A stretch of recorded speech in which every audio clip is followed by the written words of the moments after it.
Today's tale is raw enough to cut and warm enough to heal. In a desert where no promise lasts, and every truth is buried in dust, a woman dares to face the warrior who once saved her life. But he's no longer a boy with soft hands. He's a legend now, with a heart guarded like a fortress, and all it took to shake his world? Her voice, speaking his name like a memory reborn. Before we kick off this adventure, don't forget to hit like on the video and let us know in the comments where you're watching from. The wind along High Mesa did more than stir dust and pine needles. It carried memory. If you listened closely, you could still hear echoes of hooves and the hush of names once spoken beneath a wide western sky.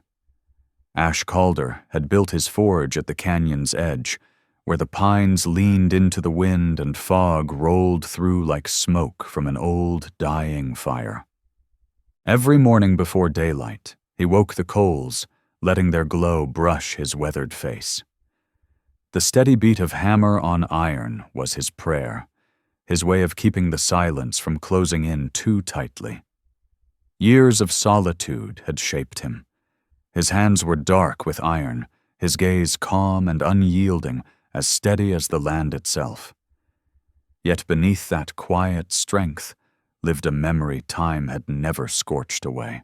He could still hear his mother, Willow, her voice gentle but unbending, telling him that the land would always test a man's heart, and if it found it true, it would grant him something worth holding.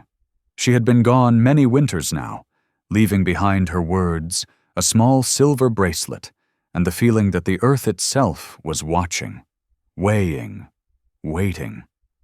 Ash never feared the quiet. The mesa's silence kept him company. He hunted beneath full moons, repaired his tools, and traded horseshoes with travelers drifting down from the rim. He asked for little, and the land answered in kind, enough meat for the fire, enough water for his work, and enough stillness to settle his thoughts. But peace, as the old stories warned, was never meant to last. That winter, the land shifted its mood. The wind came harder than usual, restless, uneasy, as if trying to speak a warning. The sky stayed dull and heavy for days, swollen with snow that refused to fall. Ravens circled low above the ridge, their cries sharp, unsettled. Deep in his chest, Ash felt the pull his people called remembering, the sense that something buried long ago was stirring again. His thoughts wandered back to boyhood, before the silence, before the Dust Creek folk learned to look past him, as though he were part of the ground itself. He remembered the one girl who never turned away. Eliza Moore. In those days, she had been all light and laughter. Freckles scattered across her nose, hair forever slipping loose in the wind. She was the only one who ever walked straight up to him, eyes bright, asking his name as if she already knew it. For one summer, they belonged to the same world. They built forts beside the creek, traded secrets whispered into hollow logs, and swore they would never forget each other, no matter where the trail led. But the frontier was cruel to promises. Before the first snow arrived, her family packed east, leaving behind nothing but the echo of her laughter tangled in the trees. Only the echo of her laughter remained among the trees. Ash Calder buried that memory beneath years of ironwork and drifting dust, telling himself it belonged to a life already finished.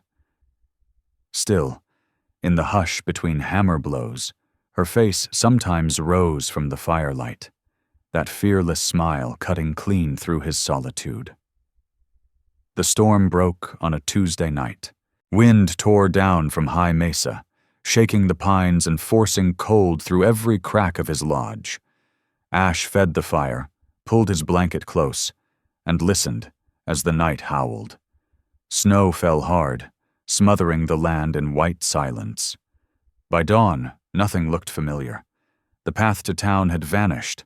The creek lay locked in ice. Ash stepped outside, breath hanging thick in the air, the storm's voice still bouncing through the canyons. That was when he noticed a shape near the tree line. At first he took it for a deer or some lost animal. Then he saw pale blue cloth, torn and stiff with frost, and a hand half buried in the drift. He dropped to his knees. It was a woman. Cold, barely breathing, lips blue, hair tangled with ice. He lifted her carefully, the weight of the storm clinging to her as he carried her inside and laid her by the fire. When the light touched her face, his heart stalled. It was Eliza Moore. Older, yes, but unmistakable. The same eyes. The same small scar on her cheek from a childhood fall off a pony. The land had kept its promise. Ash stayed beside her all day, feeding the fire, waiting for color to return, brushing frost from her hair. He heard Willow's voice again. The land will test your heart. He looked at the storm raging beyond the door and whispered that if it found his heart true, it would grant him something worth keeping. Outside, the wind raged on.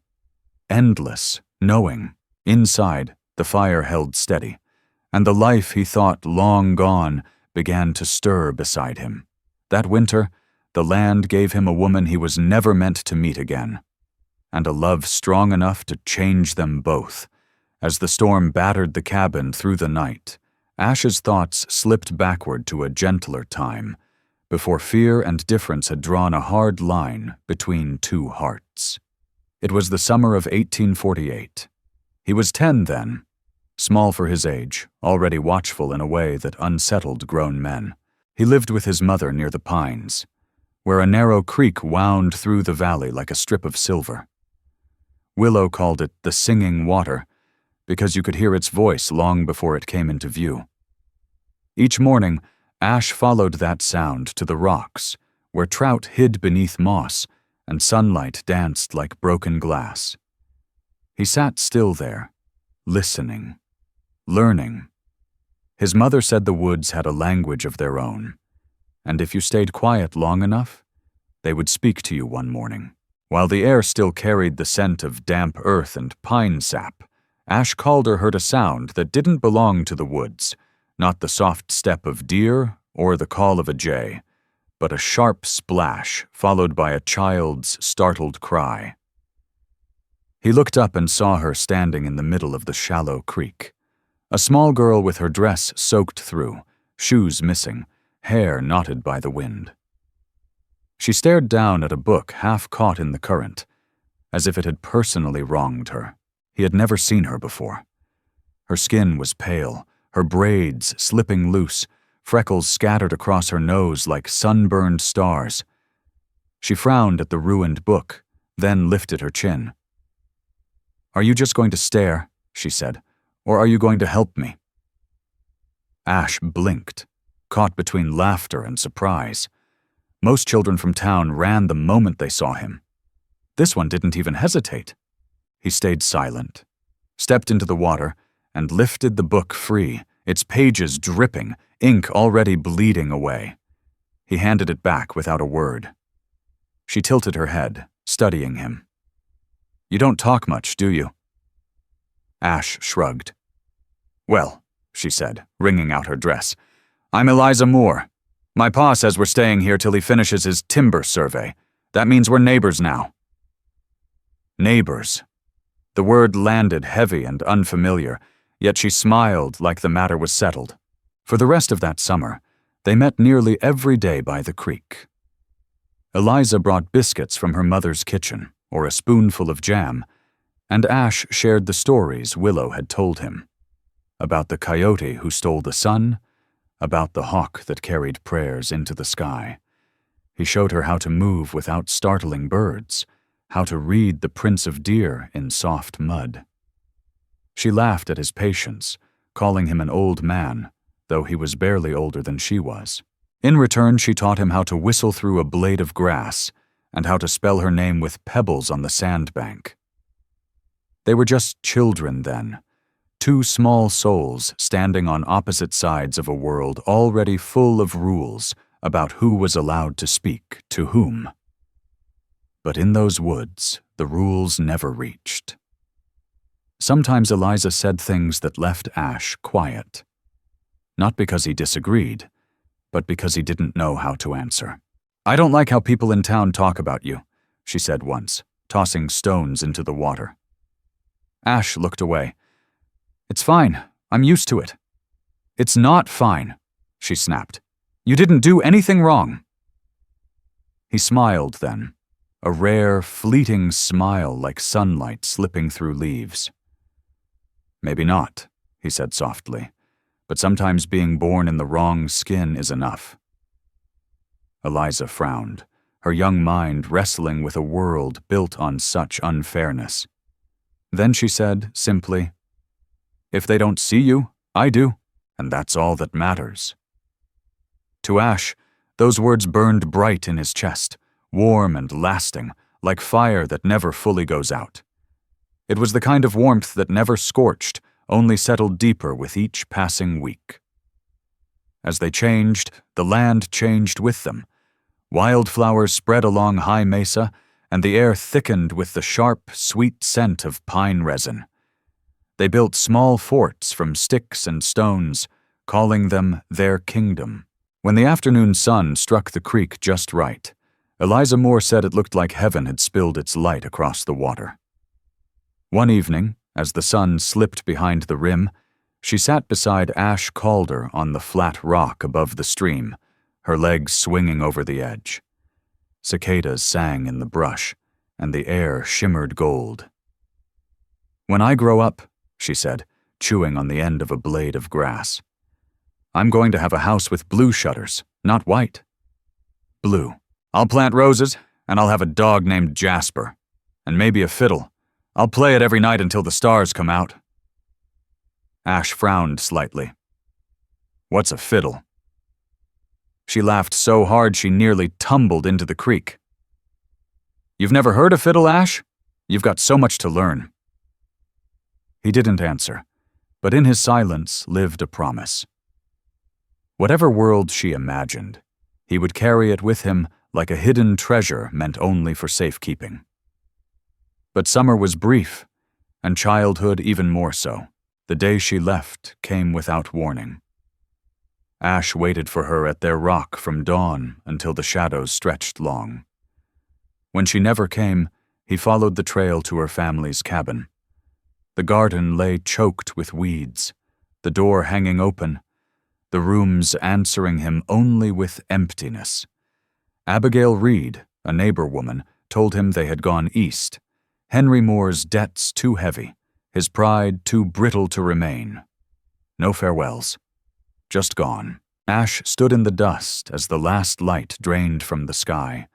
The world that once felt endless, now hollow and thin. That night, he sat by the fire beside Willow, who watched him in silence before speaking. "The world is not kind to wandering hearts," she said. "But if a piece of your heart lives somewhere beyond you, it will find its way back one day." He nodded, unable to answer. Before sleep claimed him, he pulled from his pocket a small sparrow Eliza had carved from driftwood. Its edges were rough, its wings uneven, yet to him it was perfect. He wrapped it in deerskin and hid it beneath a floorboard, a secret he would carry into manhood. Years later, when his hands became a blacksmith's hands and his voice settled into quiet, the sparrow token still waited, just as he did. They hadn't known it then, but the bond forged that summer would be the one thing neither time nor fear could break. The morning after Eliza's family left, the world felt altered. Even the creek that once sang beside the pines ran softer, as if it too mourned. Ash walked down to the whitewashed cabin by the bend, its door creaking in the wind, the garden left to grow wild. The fence sagged, boards pulling away from their posts. Ash Calder would sit on the old porch step, staring at the footprints still pressed into the dust. Hers were smaller than his hand, already blurring under sun and time. He kept believing he'd see her again, riding back with Henry Moore's wagon, her laughter cutting clean through the quiet. But the days dragged on, and the road stayed empty. Every afternoon, when the sun slipped behind High Mesa, he climbed the rock by the creek where they used to sit. Sometimes he spoke her name into the wind, barely above a whisper, afraid it would sound foolish if anyone heard.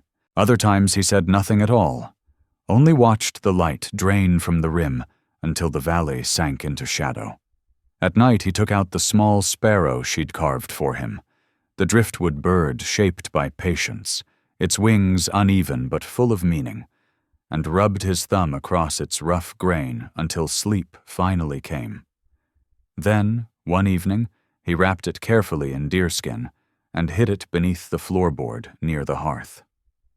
Willow noticed the change in him, the way he stopped whistling, the way his eyes searched the tree line whenever travelers passed. But she said nothing. She knew grief didn't always come from death. Sometimes it came from distance.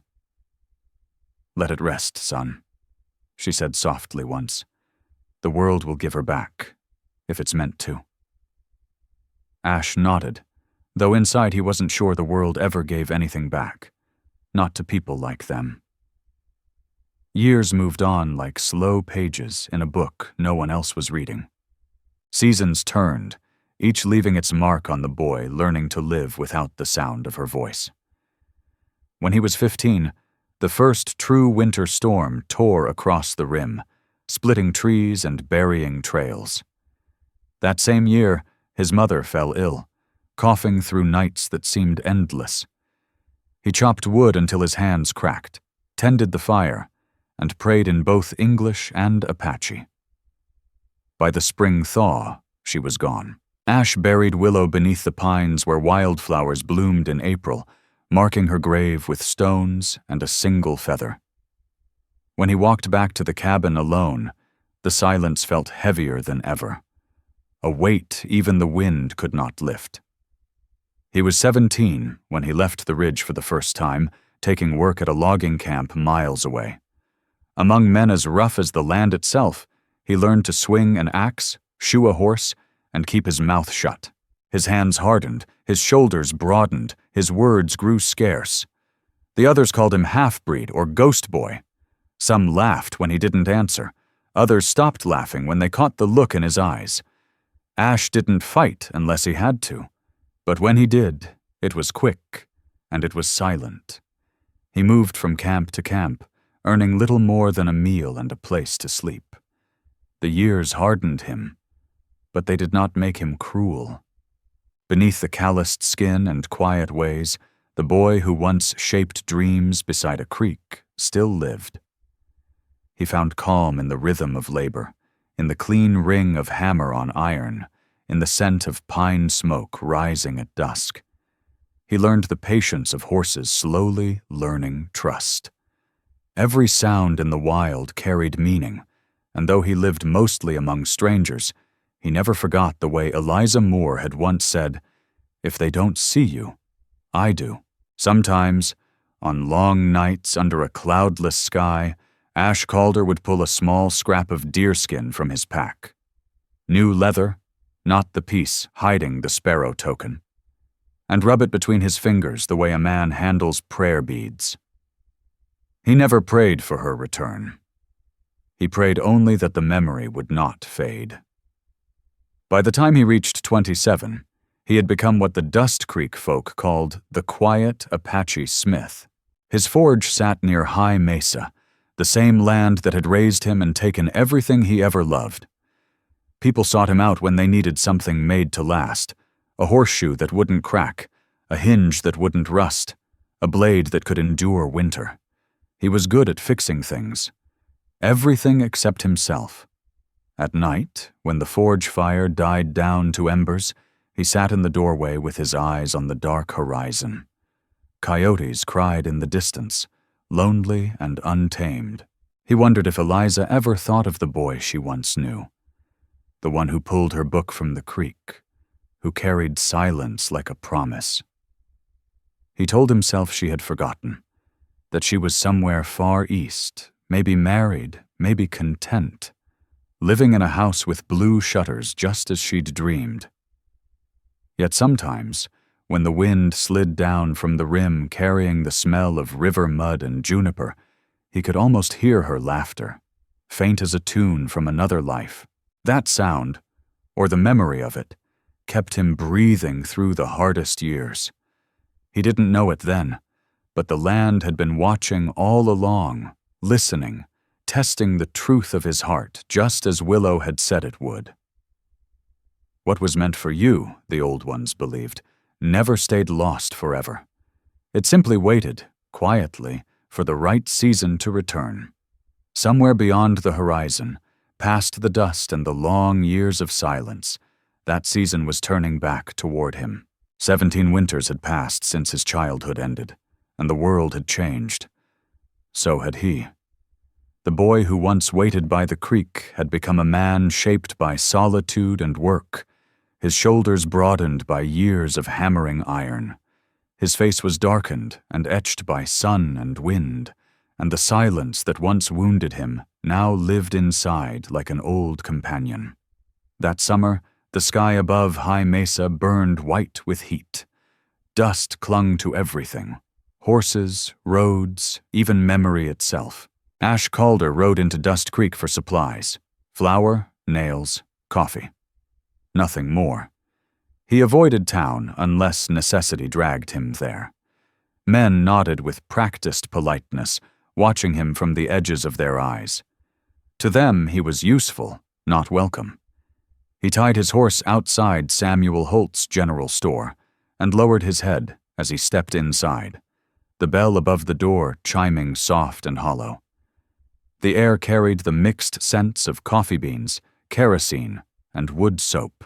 The shopkeeper, an old man with clouded spectacles, barely glanced up. Ash gathered what he needed quickly, moving with the caution of someone who had learned not to linger. He set his items on the counter, ready to pay and leave. Then he heard it, a voice behind him, clear and steady, carrying that familiar lift that once made the whole world feel lighter. "Excuse me, sir. Would you mind passing that spool of blue thread?" Ash froze. The breath left his chest. He turned slowly, as if afraid the sound might disappear if he moved too fast. She stood a few feet away, sunlight pouring in behind her through the open doorway. Eliza Moore, not the barefoot girl from the creek, but a grown woman now, graceful, composed, with a tiredness around the eyes that spoke of careful living. Her hair, still the color of wheat, was braided neatly beneath a straw bonnet. The freckles he remembered had softened into faint traces. Her hands, once smeared with creek mud, now showed the fine lines of a life carried with restraint, perhaps too much of it. She stared at him, the blue thread slipping forgotten from her fingers. Ash. For a heartbeat, 17 years collapsed into nothing. The store, the dust, the long distance between them vanished. He could only whisper her name. Eliza. A breathless smile spread across her face, the same smile he had carried like a torch through all those years. "I knew it," she said softly. "The moment I saw your shoulders. No one else stands quite like that." He didn't know how to answer. Words had never been his strength, and now they scattered like startled birds. He nodded once, a quiet, reverent motion, as if speaking might shatter the moment. Sensing something private, Samuel Holt turned away and busied himself with the scales. Eliza stepped closer, her eyes searching Ash's face, reading the years written there in silence and sun. "You haven't changed as much as I thought you would," she whispered. "Older, yes, maybe harder. But still, Ash." He gave a faint smile and lowered his eyes.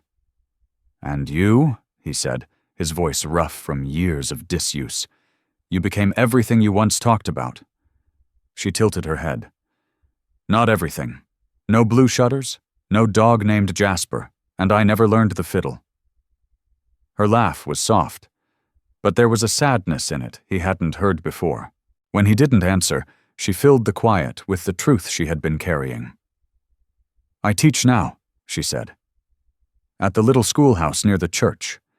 The children need someone to show them letters and numbers, and I needed something to keep my hands busy." He nodded once. "It suits you." Eliza hesitated, her voice dropping. "There's something else. You'll hear it soon enough, so I'd rather you hear it from me." Ash waited, still as stone. "I'm engaged," she said at last. "His name is Vance Crowell. He owns the largest ranch on this side of the valley."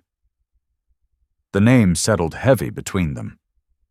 Ash said nothing, but the flicker in his eyes spoke for him. Eliza went on, as if explaining it to herself. "When my father fell ill and the debts came due, Vance stepped in. He paid what we couldn't. He offered security, respect. My parents said it was the only sensible choice." "Do you love him?" Ash asked quietly. Her breath caught. She looked away. "Love is a luxury, Ash. Not everyone gets to choose it." He turned aside, jaw tightening, the old ache returning, that feeling of standing close enough to see a world he could never enter. They left the store together and walked down the main street in silence.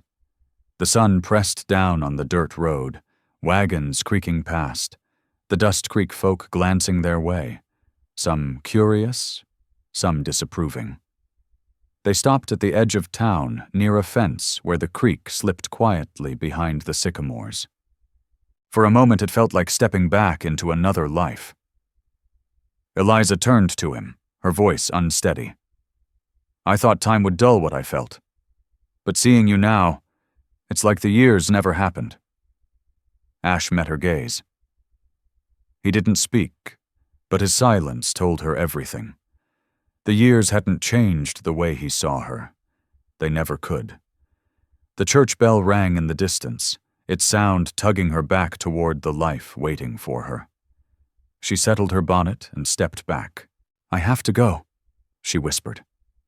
"But, Ash, don't disappear this time. Please." Her hand brushed his for a single heartbeat, warm, trembling, alive, before she turned and walked away, her figure dissolving into the bright, dusty light of the street. Ash Calder stood there long after she was gone, the echo of her voice moving through his memory like a ghost through a canyon. The boy who once hid the sparrow token beneath a floorboard now carried a heavier weight. The knowledge that the girl he had loved in silence belonged to another man. Yet, as he lifted his eyes toward the distant rim, its cliffs jagged and eternal against the sky, something stirred deep inside him. The land had brought her back for a reason, and fate, he believed, would not do that merely to take her away again. For days after their meeting, Ash tried to bury the sound of Eliza Moore's voice. But it clung to him like the smell of rain before a storm. He told himself it was enough to know she was alive, enough to have seen her once and let the past remain where it lay. The heart, however, never listened to reason. It answered to something older, deeper, the pull of what had once felt right. His thoughts circled her again and again, the way hawks circle water before they strike. He kept quiet at the forge, working longer hours, pretending the steady rhythm of hammer and flame could drown out everything else. But Dust Creek was a small town, and small towns whispered their secrets to anyone willing to hear. It didn't take long before Ash heard the name Vance Crowell more than once. People spoke of him the way they spoke of the weather. Powerful, unpredictable, a man of means, generous to the church, polite to strangers. He owned half the valley's grazing land, and most men in town owed him something: money, work, or silence. In the hushed corners of the saloon, after a few drinks loosened tongues, the stories shifted. A ranch hand mentioned a first wife from back east, a beautiful woman who had died too young. Some said she took her own life, others said she hadn't. One man leaned close over his whiskey and whispered that the doctor had found bruises. Old ones, but no one dared speak it aloud, not when the man responsible held the sheriff's mortgage. Ash listened without a word, while inside him a slow anger took shape, quiet, patient, and dangerous. Later that week he saw Crowell for the first time. Evening had settled in, the sun bleeding gold across the storefront windows. Vance Crowell stood outside the saloon, laughing with two other ranchers, his voice loud and assured. He was taller than most, broad through the shoulders, dressed in fine clothes that didn't belong to the dust of the West. His beard was neatly trimmed, his presence polished and commanding, his boots shone like glass, polished to a mirror finish. But his eyes betrayed him. Cold, narrow, always shifting, always measuring. Ash Calder knew that kind of man. The sort who smiled broad in daylight and made others bleed once night fell. That same evening, fate placed Ash in the wrong place, or perhaps the only place that mattered. He had gone to Samuel Holt's general store to collect a bundle of nails. The shop stood empty. The back door hung ajar, and voices drifted from the alley behind. He recognized one at once. Henry Moore, worn and apologetic, his voice heavy with fatigue.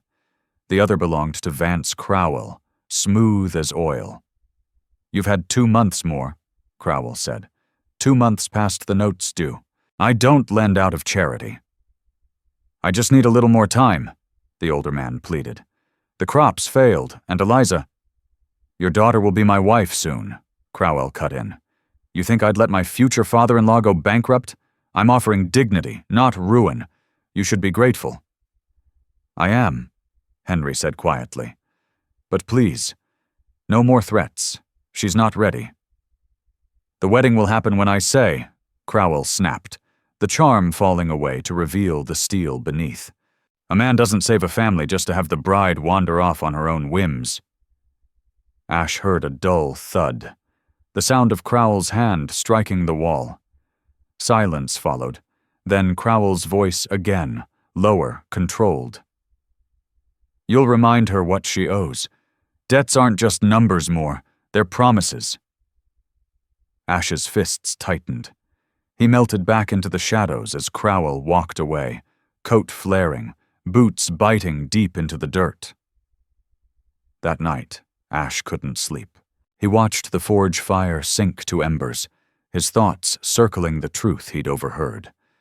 Eliza wasn't marrying a man she didn't love. She was trapped by one who believed she belonged to him. The next evening, when the sky turned copper and the first stars pricked through, Ash rode down to the creek, the same creek where their childhood had begun. She was there, as if the land itself had drawn them together again, standing by the water with her reflection trembling in the current. A faint piano drifted from town on the wind. When she saw him, her breath caught. "You shouldn't be here," she said softly. "If Vance finds out—" "I know what kind of man he is," Ash cut in, his voice calm, though every word burned. "I heard him tonight, threatening your father, reminding him who holds the papers. He won't stop, Eliza. He doesn't know how." Her eyes filled, and she looked down, twisting her hands in her skirt. "I know," she whispered. "He grabbed my father by the coat last week," she said. "Told him I was his investment." Eliza swallowed hard, steadying the tremor in her voice. "I wanted to run, Ash. God knows I did. But if I leave, my parents lose everything. He'll take the land, the house he already controls, every note we ever signed. My mother is too weak to travel, and my father would never survive the shame."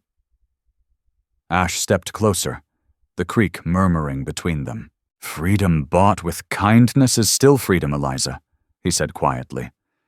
"Let me help you breathe again." She looked up, eyes wide, face drained by the fading light. "How?" she asked. "You can't fight him, not the way he fights." "I don't need to fight," Ash said. I just need to do what's right." For a heartbeat, the air held still. She wanted to believe him. Every part of her wanted to trust the boy who once promised safety, without words. But fear was a hard chain to break. "If I leave with you," she whispered, "they'll call it kidnapping. An Apache stealing a white woman. They'll hang you before dawn." He didn't argue. He knew she was right. He also knew he couldn't walk away again. Before either could speak, brush rustled behind them.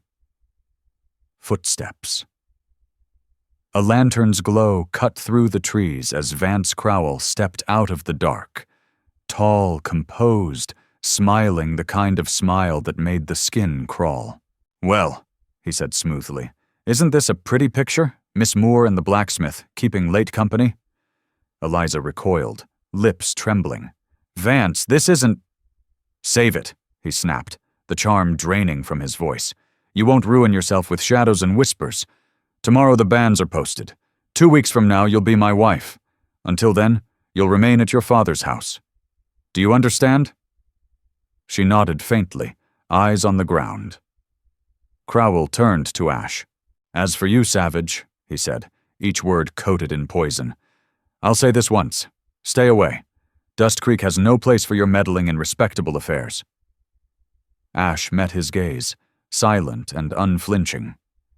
The two men stood locked in a long, dangerous stare. Then Crowell smirked, turned on his heel, and guided Eliza away by the arm. Not roughly, but firmly enough to remind them both who held the power. Ash remained by the creek long after they vanished into the dark, the wind threading through the trees like a warning. But his heart had already chosen its course. Ash lifted his gaze toward High Mesa, toward the place where the old sparrow still slept beneath the floorboard of his cabin. A promise once buried, now awake again. And this time, he meant to keep it. In the days that followed, Ash could no longer remain still. He worked through the daylight, but his thoughts circled Eliza Moore, her fear, the quiet desperation he had seen in her eyes by the creek. He had spent his life enduring indifference, but this was something else entirely. This was injustice with a name and a face. Each night he lay awake beside the dying forge fire, her words echoing in his mind. "If I leave, they'll hang you." He did not fear death. He feared doing nothing. By week's end, his choice was settled. He began with his horses, his only companions through years of silence. At sunrise, he led them to the trading post and sold them for less than half their worth. The trader counted out the coins without meeting his eyes, pretending not to see what the sale truly meant. Then went his tools, the forge hammer, the tongs, the anvil he had hauled from camp to camp. One by one, the pieces of his life passed into strangers' hands. At last, from a small wooden box, he drew out the final thing Willow had left him, a silver bracelet etched with a hawk in flight. She had worn it every day of her life, and when she died, she had told him, "Keep this, my son, for the day your heart finds its reason to stay." That day had come. He carried it into town and placed it on the counter before Edgar Pike, the lawyer who kept Vance Crowell's ledgers. Pike's spectacles slid down his nose as he looked up. "Mr. Calder," he said carefully, "I assume you understand the size of the debt. The Moore family owes more than most men earn in 10 years. Ash nodded once, steady. "Then this will be a beginning. I'll make up the rest with what's owed to me from the ranch and the forge. Every coin, every tool. I want their papers cleared." The lawyer frowned. "Vance Crowell won't like this." "I'm not asking what he likes," Ash said quietly. "I'm asking for what's fair. By dusk." The papers were signed. The Moore land, the cabin, every note of debt. Paid in full. No one in Dust Creek knew what the Apache blacksmith had done. He didn't tell them. He simply walked home beneath a blood-red sky, the weight of his mother's absence heavy on his bare wrist. 2 days later, Eliza learned the truth. She came to the forge at twilight, breathless, eyes wide. "Ash," she said, her voice shaking. "My father. He came home with papers from Mr. Pike." "Pike, the debt, it's gone," she said. "Paid. He says we're free." Her voice cracked on the last word. "Was it you?" Ash Calder lifted his eyes from the fire, the glow carving calm resolve across his face. "I did what needed doing," he said quietly. Her breath caught. "You sold everything. Your tools, your horses." She faltered, eyes shining. "Even your mother's bracelet." He nodded. Tears welled. "You gave up your life for mine." Ash stepped closer, shaking his head. "No," he said softly. "I gave up loneliness." The air between them went still. Outside, the wind carried the distant cry of coyotes across the valley. For a heartbeat, the world seemed to pause. But freedom bought from men like Vance Crowell never came without a price. By morning, the news raced through Dust Creek like fire through dry grass. Crowell had found out. They said he stormed into the lawyer's office, demanding answers, his voice ringing down Main Street. When he learned the debt had been paid, legally, properly, his rage shook the walls. Witnesses later spoke of a glass smashed against a door, of Crowell cursing Ash's name, calling him a thief, a liar, a half-breed snake who'd tricked him out of what was his. The law, however, stood firm. The papers were sealed. Even Crowell's power couldn't undo ink already dry. Still, men like him didn't need the law to settle their pride. That evening, the saloon hummed with whispers, how Crowell had been seen sharpening a knife at the bar, how his foreman rode out of town with a rifle wrapped in canvas. No one spoke a name, but everyone knew who was meant. Ash heard the murmurs and didn't flinch. He kept working, mending a wagon wheel until the light bled away. Then he banked the forge and stepped out beneath the stars. He looked toward High Mesa, toward the cabin where the Moore family slept, and felt a faint pulse of peace. Henry Moore would rest without fear for the first time in years. Margaret Moore could breathe again. Ash had given everything he owned for that, and he would do it again. To him, love had never been about possession. It was about protection. And yet he knew the storm wasn't finished. A man like Crowell would never accept defeat in silence. Pride had its own hunger, and once wounded, it devoured reason. As Ash walked home across open fields, the night pressed close. Pines whispered overhead, and the stars glittered like sparks from his long, cold forge. He thought of Willow's words again. If the land finds your heart true, it will give you something worth keeping. Ash Calder had found it, and he had paid the price. Behind him, in the dark folds of town, the first distant rumble rolled. It wasn't thunder. It was Vance Crowell's rage, gathering like a storm, promising that peace was only the brief stillness before the next blow. Ash lifted his eyes to High Mesa. Jagged and eternal, unflinching, he breathed a single promise into the wind. Let it come. I've nothing left to lose, except what's worth fighting for. Somewhere beyond the hills, fate stirred again, waiting to collect what was owed. The days that followed were heavy with silence, the kind that settles just before weather breaks. Dust Creek held its breath. The man who once ruled the valley with a handshake and a threat was coming apart. Crowell's temper spilled through town like kerosene. Men who had shared his table crossed the street to avoid him. Women spoke his name like bad luck. Even Sheriff Nolan Briggs, who owed him more than a few favors, began to keep his distance. Storms don't begin with thunder. They begin with a change in the air, a quiet shift that tells you what's coming. It arrived as a stranger. A federal investigator rode in under the name Caleb Rowe. carrying a leather satchel thick with papers and warrants. He had the calm of a man who'd seen too much, and the patience of someone who already knew how the story ended. Within a day, Roe's presence stirred the town like a stick in muddy water. He asked about freight wagons that vanished, about deeds that didn't add up, about widows who lost land to clerical errors. Every trail, every whisper, led back to Crowell. One by one, the walls cracked. A ranch hand admitted torching wagons for insurance. Otis Bell produced false ledgers bearing Crowell's signature. Even the sheriff, pressed by truth, confessed to being paid to look the other way. It was as if the town had been waiting for permission to speak. When it came, the words poured out like rain. The voice that quieted every room belonged to Eliza Moore.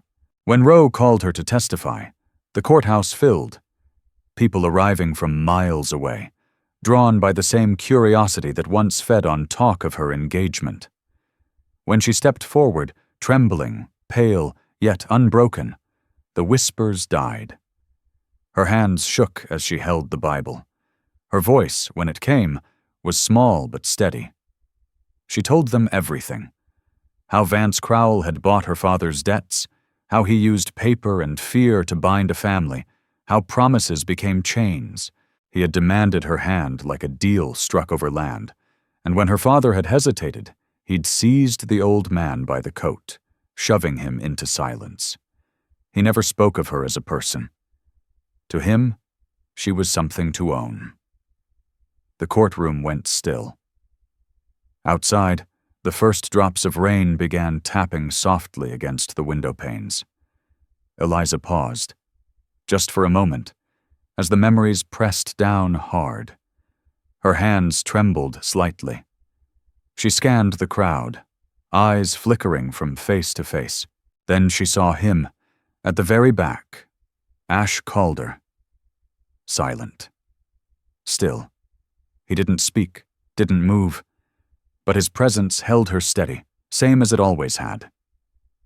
Eliza lifted her chin, drew a breath that filled her lungs, and let the rest of her testimony fall like iron. Each word struck the room like steel on steel, clear, measured, final. By the time she stepped down from the stand, even Judge Everett Sloane's stern expression had softened. The investigator closed his file with a quiet thud. There was no suspense left in the outcome. Vance Crowell, the man who once claimed half the valley as his own, was led away in shackles just as the storm outside finally let loose. Thunder cracked above the courthouse, lightning split the sky like fury, rain battered the windows, drumming like the sound of justice finally catching up. Deputies hauled him toward the jail wagon, boots splashing through puddles. Vance roared curses into the wind. "You'll regret this, every last one of you." But the storm drowned him out. Ash stood on the steps and watched. Rain soaked through his shirt, clung to his hair. His face gave away nothing, not triumph, not gloating, just the quiet kind of relief that comes when the land itself breathes again after years of holding pain. Some storms scour the land clean. Others reveal what's been rotting just beneath the dust. And when this one passed, Dust Creek had changed. The grit was gone. The air smelled sharp, like iron, like pine. And for the first time in a long while, the town felt like it could be honest again. Ash turned from the courthouse and looked to the hills. The clouds were breaking apart now. Light filtered through in golden shards, like mercy trying to find its way in. The storm had taken plenty, but it had left something behind, too. It had left the truth. And with truth came the chance to begin again. Months rolled by, the storm became memory, the town kept moving, quiet returned, like it wanted to forget the sound of its own cruelty. Vance Crowell's name became a whisper, a cautionary tale told low over whiskey or behind closed doors. His land was sold off, piece by piece, to cover the debts he'd used to build his empire. And in that clearing, peace took root. Ash never stayed to watch it grow. He'd never belonged to Dust Creek, not really. Instead, he rode north, back toward High Mesa, toward the place his mother, Willow, once gathered herbs and prayed to the wind. There, in the shadow of the pines, he started again. An old hunting lodge rebuilt with his own hands, weathered but strong. The air was sharp, the stream cold and clear, the ridges stood tall behind him like ancient watchers. And one morning, as the sun broke over the meadow, she came. Eliza arrived at dawn. Her hair was loose, wind-tossed and wild, her face lined with dust and miles, but steady with purpose. Eliza Moore had come home. Her parents had begged her to stay behind in town, start over where things might be simpler.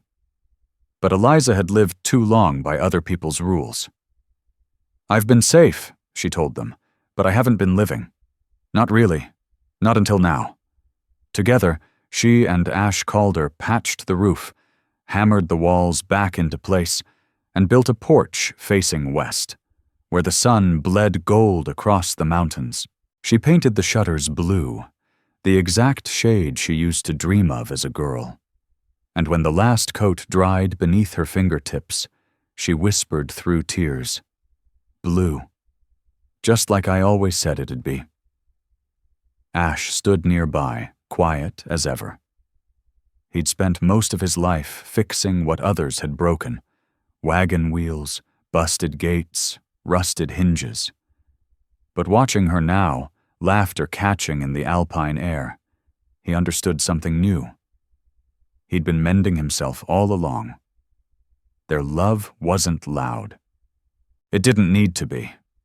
It was the kind that moved slow and sure, like spring water carving through rock. It didn't demand attention. It simply endured.